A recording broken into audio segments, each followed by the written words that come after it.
Paano kung sabihin ko sa'yo na hindi mo kailangang maging eksperto para magsimula ng negosyo? Maraming takot mag-umpisa dahil iniisip nila na wala akong alam. Baka malugi ako. Pero ang totoo, ang pinakamatagumpay na negosyante, nagsimula ring walang alam. Pero hindi sila natakot matuto. Lahat ng negosyante dumaan sa pagkakamali at kabiguan. Walang ipinanganak na marunong agad sa business. Natutunan nila yan sa proseso. Ang problema sa karamihan, gusto muna nilang malaman lahat bago magsimula. Pero habang nagdadalawang isip ka pa, may ibang nagsisimula na. Hindi mo kailangang maging perpekto para mag-umpisa. Kailangan mo lang ng tapang at diskarte. Ang negosyo ay hindi tungkol sa alam mo, kundi sa kung gaano ka kakahanda matuto. May mga taong nagsimula sa maliit na puhunan, cellphone lang, o simpleng ideya. Pero dahil tuloy-tuloy sila, lumago rin. Ang kaalaman ay darating habang kumikilos ka. Ang sikreto ay magsimula kahit hindi sigurado. Kasi sa negosyo, hindi ka dapat laging handa. Dapat handa kang matuto. Huwag hintayin maging eksperto bago magsimula. Marami ang natidiskaril dahil gusto muna nilang maging ready. Pero sa business, walang perfect timing. Ang handa na ako ay isang ilusyon. Kasi habang buhay kang may kakulangan sa kaalaman, ang mahalaga, nagsimula ka kahit may takot. Ang mga magaling ngayon, dati ring baguhan na naligaw. Nabigo, pero tumuloy.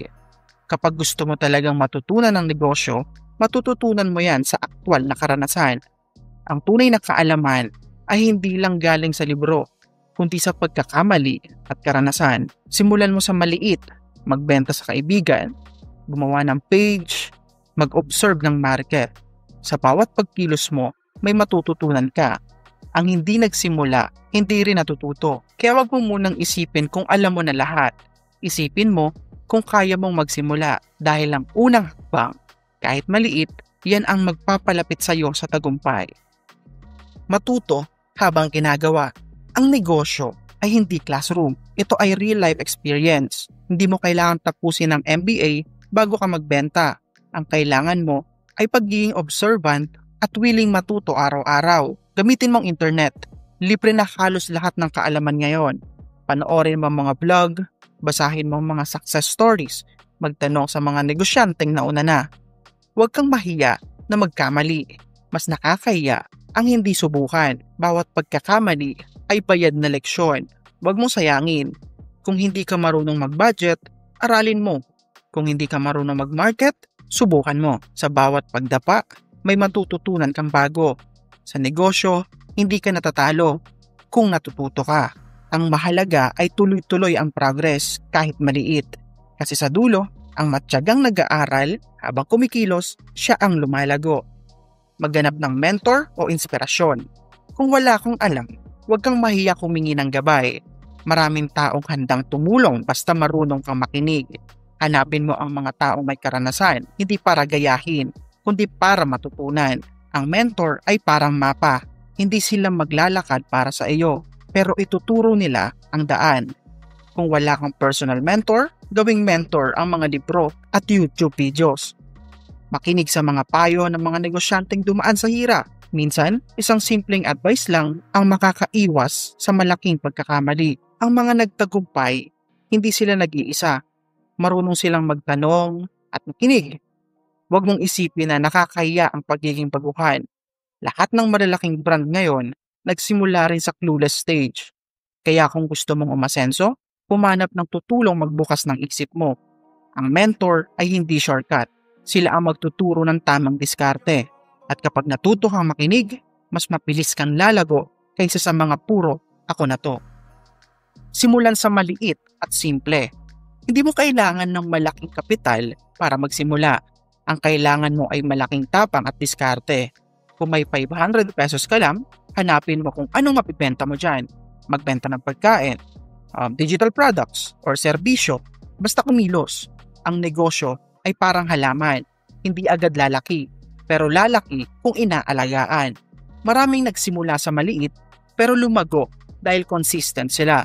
Huwag kang matakot magsimula ng simple dahil ang simple, mas madali mong ayusin kapag nagkamali. Ang maliit na hakbang kapag pinagsama, nagiging malaking tagumpay. Ang importante, Natututunan mong magbenta, mag-handle ng pera at makipag-deal sa tao. Kasi yan ang foundation ng kahit anong negosyo. Huwag mong isipin na maliit ka, isipin mong nagsimula ka. At tandaan, walang maliit na negosyo kung malaki ang pangarap ng may-ari. Matutong mag-manage ng pera. Maraming negosyo ang hindi nalulugi dahil mahina, kundi dahil nagastos ng may-ari. Kapag kumikita ka, huwag mong agad gastusin. Reinvest mo. Perang umiikot, yan ang nagpapalago ng negosyo. Gumawa ng simpleng sistema, hatiin mo ang kita ng 50% capital, 30% savings, 20% reward or allowance.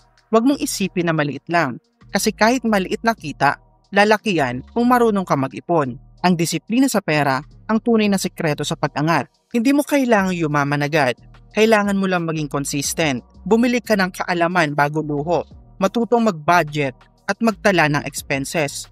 Kapag marunong kang humawak ng pera, hindi ka basta-basta mawawala sa direksyon. Sa negosyo, hindi mahalaga kung gaano kalaki ang kinikita mo, kundi kung gaano ka karunong magpatakbo ng kita mo. Kaya habang maaga pa, gawing ugali ang pagiging responsable sa bawat piso. Palakasin ang mindset mo. Ang unang puhulan sa negosyo ay hindi pera, kundi pananaw. Kung lagi mong iniisip na hindi mo kaya, hindi ka nga talaga kikilos. Ang takot ay normal, pero wag mong hayaang patigilin ka nito.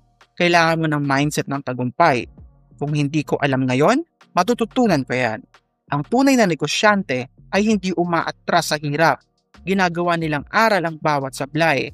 Kapag bumagsak ang benta, hindi sila sumusuko. Nag-iisip sila ng paraan. Ang negosyo ay laro ng disiplina, hindi ng swerte. Kapag pinili mo magtiwala sa sarili, kahit anong sitwasyon, makakabangon ka. Hindi mo kailangan ng perfect plan. Kailangan mo ng matatag na mindset. Dahil sa huli, ang nagtatagumpay ay hindi laging matatalino, kundi yung pinakamatibay ang loob. Kaya kung wala kang alam ngayon, ayos lang. Basta huwag kang mawala ng tiwala sa sarili. Dahil ang tao na may tamang mindset, kahit isang beses mabigo, babangon at magtatagumpay pa rin.